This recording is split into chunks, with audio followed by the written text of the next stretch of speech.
फार उत्तम प्रतिसाद आहे। खटाव तालुक्यामध्ये आज विसापूर आणि संपूर्ण खटाव तालुक्याच्या दोन्ही जिल्हा परिषद प्रमुख कार्यकर्त्यांनी फार मोठ्या प्रमाणात शुभारंभ नारळ फोडून केलेला आहे। त्यांनी मला सांगितलं की तुम्ही बाहेर फिरा, आम्ही इथं आता तालुक्यामध्ये काम करतो, विजय करून दाखवतो, अशा प्रकारचा विश्वास दिला आणि चांगला प्रतिसाद पूर्ण सातारा लोकसभा मतदारसंघामध्ये येतात। विशेषतः मी बघितलंय की कुठलाही कार्यक्रम असो, सभा असो, अगदी लग्न सोहळे असो, यात्रा असो, तरुणांचा जो उत्साह आहे तो फार मोठा आहे आणि हा महाराष्ट्रामधला तरुणांनी जर क्रांती केली तर इतिहास होऊ शकते। 40 पार नाही 10च्या आत होतील असा मला विश्वास आहे। दुसरं एक आहे की तुमच्यावर म्हणजे विरोधकांचा एक अजेंडा स्वतः ठरवला की तुमच्यावर भ्रष्टाचाराचा आरोप डायरेक्टली केला जातो आणि काय नेमकं यात ते काय कसं निवडणूक हातामधून गेले हे त्यांना सिद्ध झालेलं आहे।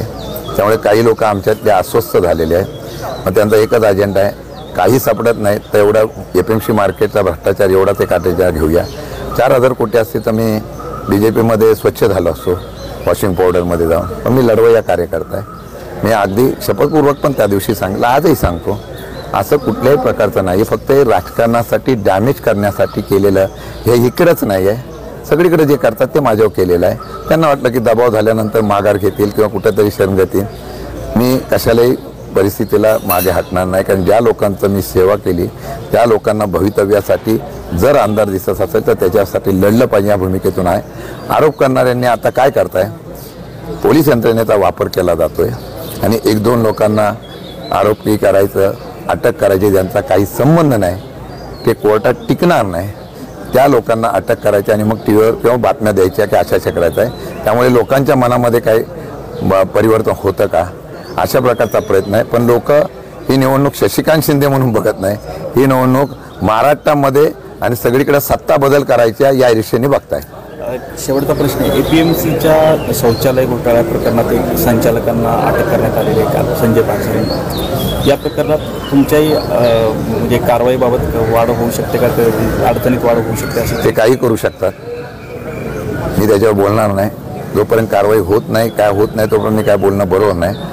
परंतु ते गेल्या 3 वेळा ह्या अशा इन्क्वायरी झालेल्या आहे, तिन्ही इन्क्वायरीमध्ये काही सबमिट झाले नाही। कोर्टात त्यांनी स्वतःहून सगळं सबमिट सरकारने केलेलं आहे, त्याच्यात काही नाही, तरीसुद्धा सारखं काढायचं झालं आहे आणि त्याप्रमाणे ते काढण्याचा प्रयत्न करतात। शेवटी लढणं हा आमचं कर्तव्य आहे। मला वाटतं की कारवाई केली तर त्याला समोर पुढे जाऊ, आम्ही काय त्यामध्ये लगेच मी माघार उमेदवारी घेतो मग मी आपला प्रचार सोडतो असलं काय होणार नाही। लोकांना सत्य माहीत असल्यामुळे सगळेजण शशिकांत शिंदे होतील आणि तुतारी वाजवते एवढी मला खात्री आहे। साहेब, कार्यकर्त्यांवर आता दबाव द्यायचा प्रयत्न चाललाय, कार्यकर्त्यांना मारण्याचं आता धमकीचे कॉल यायला लागले, काय सांगा? निवडणुकीचं चित्र बदलल्यानंतर आता दुसरी प्रक्रिया चालू। मी जिल्हाधिकारी, निवडणूक अधिकारी सगळ्यांना पोलीस यंत्रणा विनंती करतोय की लोकशाहीच्या माध्यमातून निवडणूक होऊन द्या। कालही माझ्या जिल्हा प्रमुख जे आहेत शिवसेनेचे नेते आहेत, जिल्हा प्रमुख म्हणजे नेते, त्यांना सुद्धा भाषण केलं म्हणून लगेच फोन केला, धमक्या दिल्या, हातपाय तोडायची भाषा केलेली आहे। काही लोकांना फोन करतायत, काही लोकांना दम देत आहेत, परंतु या पद्धतीने होऊ नये अशी माझी इच्छा आहे। नाही तर मला सुद्धा त्यांच्या न्यायासाठी, त्यांच्या संरक्षणासाठी मला सुद्धा आंदोलन करून रस्त्यावर उतरावं लागेल।